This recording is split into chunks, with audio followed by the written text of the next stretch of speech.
Kenya inaongeza uwekezaji katika mafunzo kwa wakulima, utafiti, uvumbuzi na uongezaji bidhaa thamani kubuni sekta ya kilimo inayostahimili mabadiliko ya tabia nchi. Akizungumza wakati wa ufunguzi wa maonyesho ya kilimo ya Kaimosi ya mwaka huu, hebu tuweze kupata taarifa hiyo mtazamaji.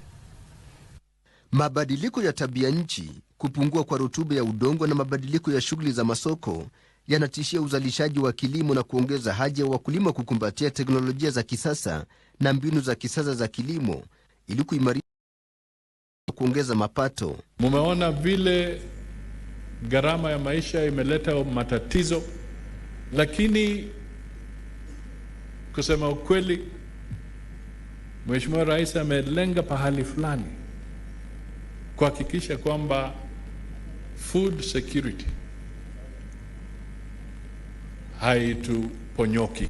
Matumizi ya utafiti kutoa suluhu za kilimo pia yatakuwa nguzo muhimu katika kuboresha uzalishaji na kuimarisha mfumo wa thamani ya kilimo, huku taasisi kama vile kituo cha mafunzo na utafiti wa kilimo cha Kaimosi kikiwapo wakulima ujuzi wa kilimo cha kisasa. Ukiwa na kahawa, kuja ujifunze vile kahawa inatunzwa. Kama wewe ni mkulima ya mambo ingine, kama ni mahindi, kuja hapa. Kama ni sugarcane, kuja hapa. Kama ni mboga, kuja hapa. There will be a tailor-made. Mazalisho yetu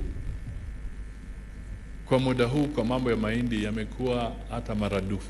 Tulikuwa tunatoa 34 million tons kwa mwaka.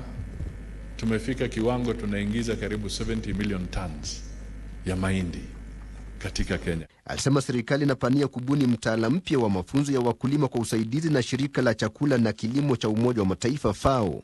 Mtaala huu utazingatia kilimo cha kisasa na uongezaji wa thamani ili kuandaa wakulima kwa changamoto ibuka.